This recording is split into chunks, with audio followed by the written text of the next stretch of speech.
Well, let's go to one of our three live locations tonight. Constitution Hill, the site of Johannesburg's notorious Old Fort Prison Complex, commonly known as Number 4. Tsepiso Makwetla is standing by for you there. Thank you very much, Stephen. Indeed, we are right in front of the courthouse doors, those beautiful wooden doors which lead out into the courtyard, and further to my left, about 10 steps away.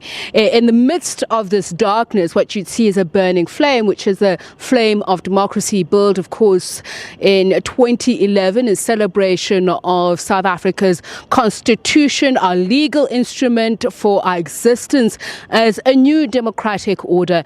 And this, of course, not very far from the western area of Hillbrow, which is a very densely populated area with high levels of unemployment, crime and prostitution, built in the 1970s for specifically whites only, is what the apartheid government said. But now it is home to many migrants, so whether it is migrants who are internally from townships, from rural areas, and of course home to many African brothers and sisters, which has raised the alarm that these would be the subject of attacks. But of course, as we know, of those 12 people who died and over 300 arrests, there have been some South African casualties, which is why we are here to look at this melting pot of residential area which is called Hillbrow. And of course, there are many others in the surrounds. We're talking about Braamfontein, the inner city.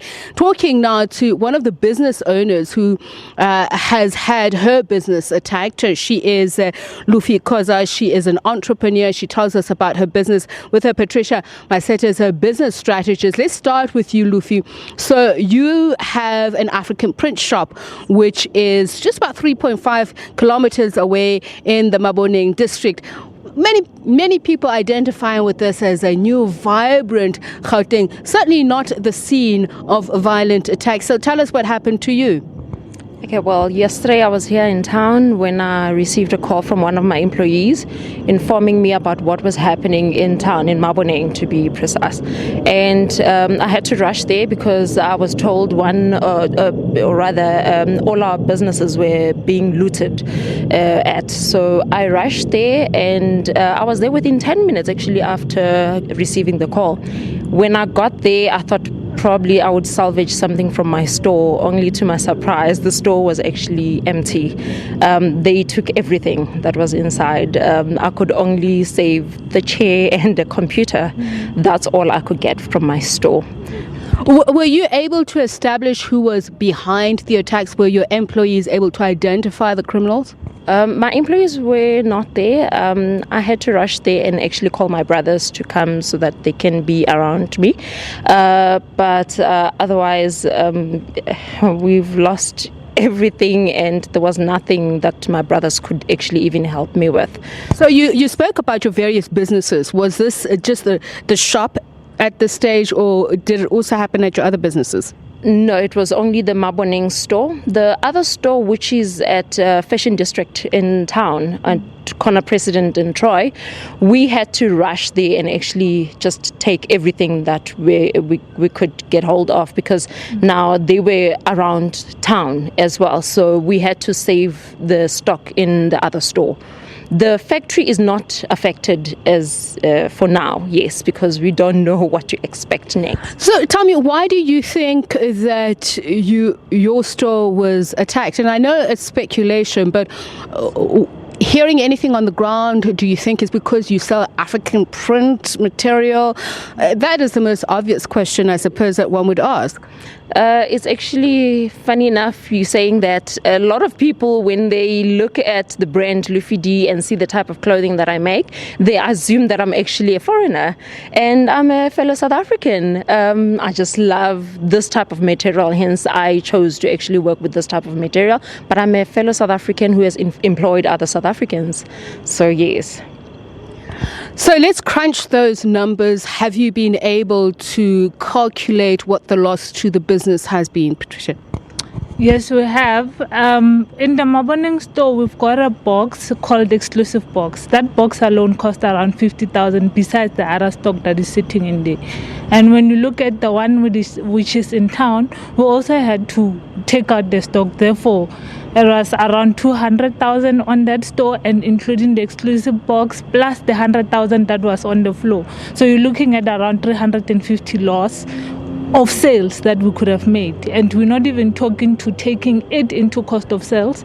If we were to talk cost of sales, then we have lost quite a lot. In this business, I think you would appreciate the fact that we start making money out of volume. You don't make money from one dress. You start making money probably at dress number 45.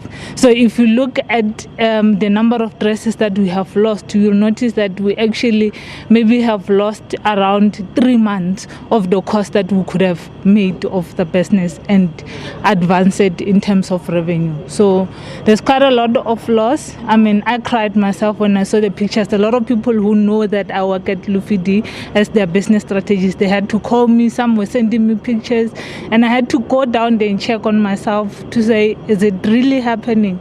And quite frankly, right now, we can quantify the loss of only what we have to around 350, but we still do not know in terms of how far is it going to get. Have you calculated damage to property?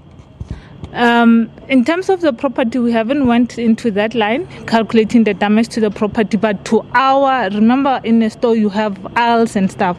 Those ones we can quantify right now, because when we were opening the shop, it cost us around 106. So, and everything that is in there that was only salvaged was the 2 chairs, which costed around 5,000. So you can imagine almost what we have lost in terms of the aisles, the shop fittings and all. If you take those costs, originally it was 106, and we could only manage to salvage a 5,000 out of that 106. So it's like 101 is all lost. So I'd like to hear from you, Lufi, what life has been like. How long has the business been running, for instance? Lufidi has been operating since 2016, August. And yes, in a period of about 3 years, we've managed to employ just over 30 people, and we believe we're actually making an impact in South Africa.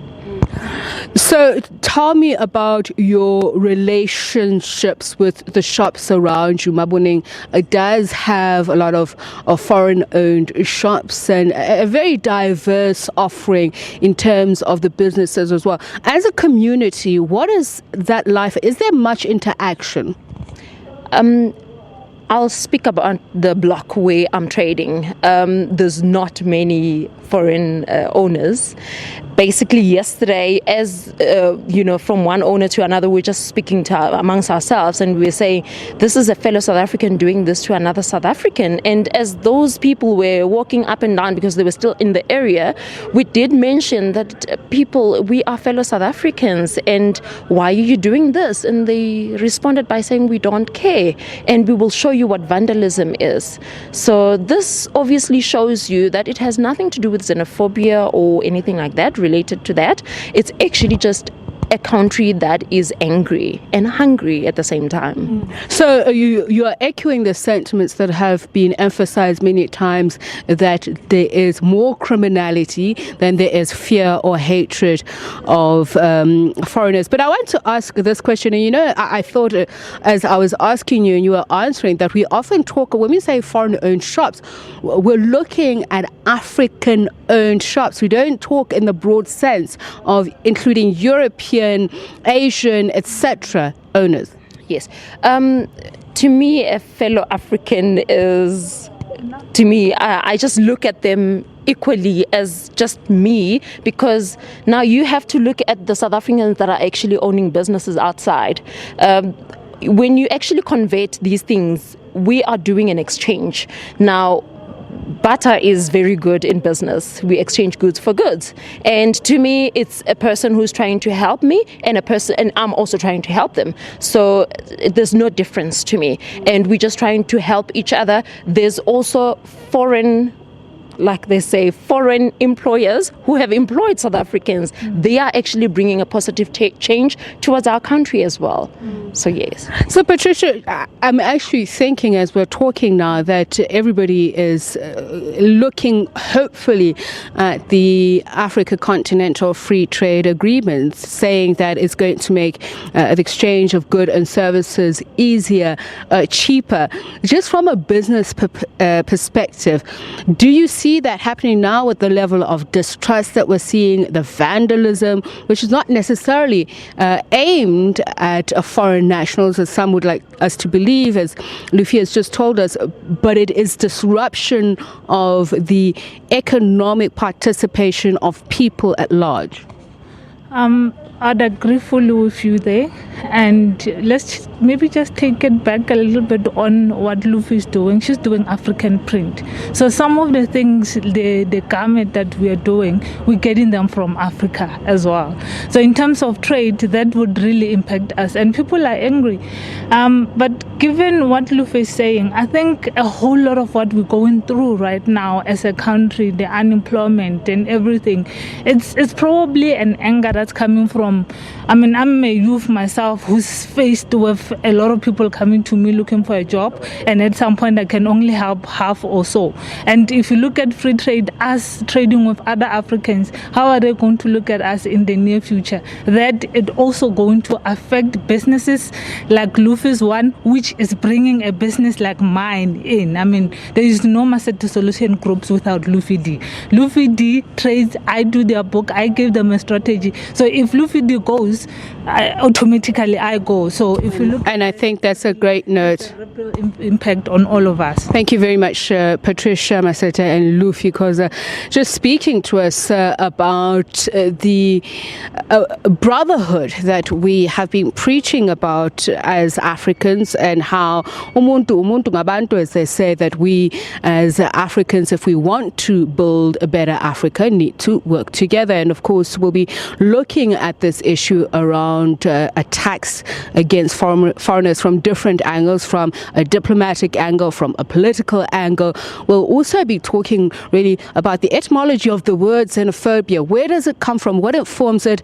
And in these particular attacks, where do we need to zero in to stem these attacks? So you watch SABC News Channel special live broadcast looking at these attacks from 3 different locations. We are at Constitution Hill.